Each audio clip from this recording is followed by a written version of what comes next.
आज का क्वेश्चन है construct a 3x2 matrix whose elements are given by A I J is equal to 1/2 mod of I minus 3j mod.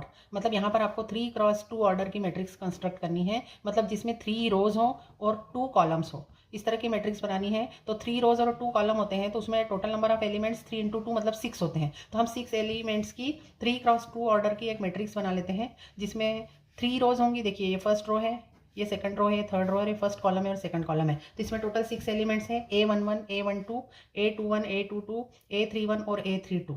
अब यहाँ पर जो I की वैल्यू होगी फर्स्ट एलिमेंट के लिए 1 होगी, J की वैल्यू भी 1 होगी।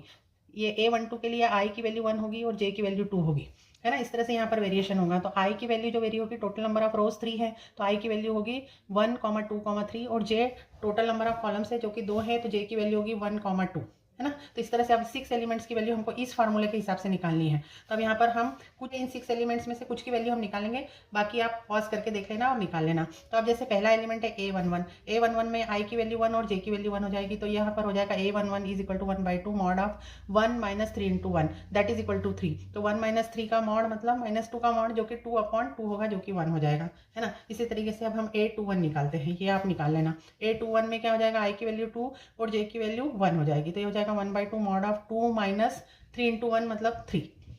तो 2 माइनस 3 मतलब -1 का मॉड जो कि 1 होता है, तो 1/2 A21 की वैल्यू 1/2 आएगी।